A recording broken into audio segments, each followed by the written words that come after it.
at just 21, I sold that first company there, and that was the experience of a lifetime.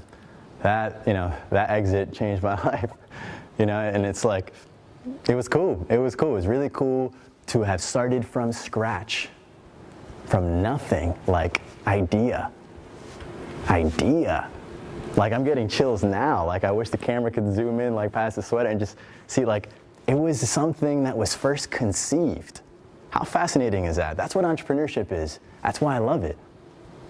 And when you conceive this idea, every single one of you guys here in the room have gone through unique experiences. You have different parents. You were raised in a different, even if you were all raised in the same town, you're raised on different streets, you had different friends. Like, your experiences groom the way that you look at things. It shapes the lens through which you see things.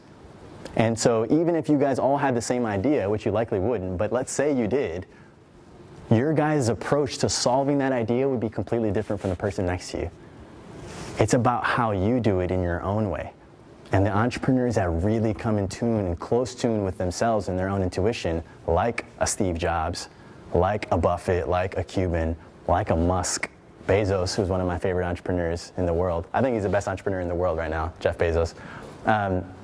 The further you lean into yourself, the more interesting, the more interesting a concept you can create and more importantly, execute on it. Because ideas are easy, but execution is everything.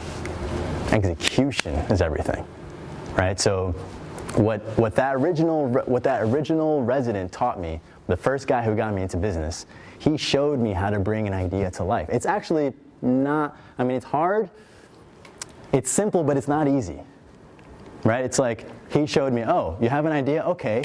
Like, guys, we're digital natives. There is no generation right now that is as well positioned as this one to succeed in the future.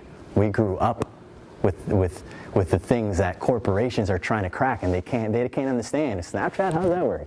Instagram, like, they're watching in dismay as their returns are dwindling because people aren't watching TV anymore. People aren't consuming print like they were. And all this attention is going to digital platforms, and they don't understand. How fascinating is that? Before, in the era of TV, in the era of radio, in the era of print, you needed to go through the gatekeeper, and you needed to have a lot of money to get started and push ads. And so they felt comfortable because they had leverage. But now it's an equal playing field.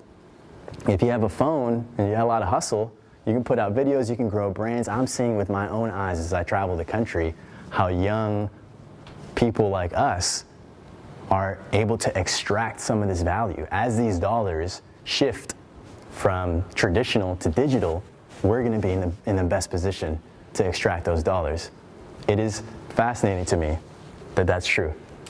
We're consuming right now over 14 hours of peer-generated content per day.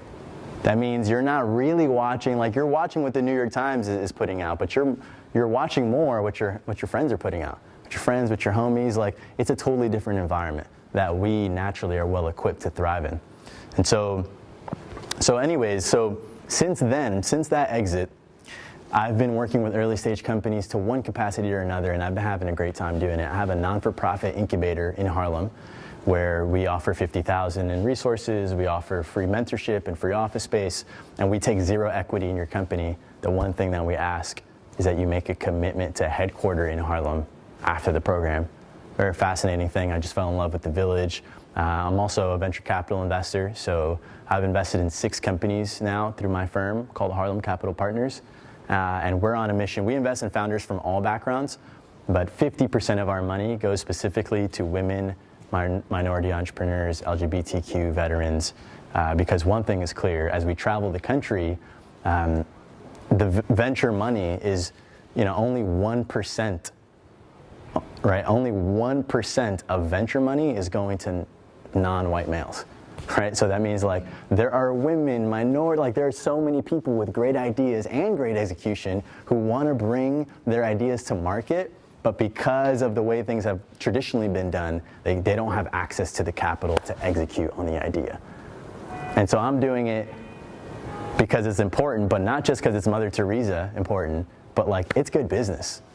I think like, sorry fellas, but like women founders are like kind of better. Like women are like more organized, like they articulate more clearly their information, you know. So anyway, so this is what I've been doing. I've been incubating companies, investing in companies. I host a podcast for eBay. I travel to about 2 or 3 cities a week, interviewing entrepreneurs, speaking at different places.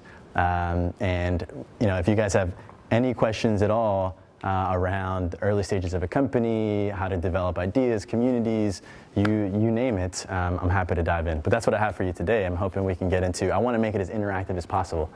Thank you guys.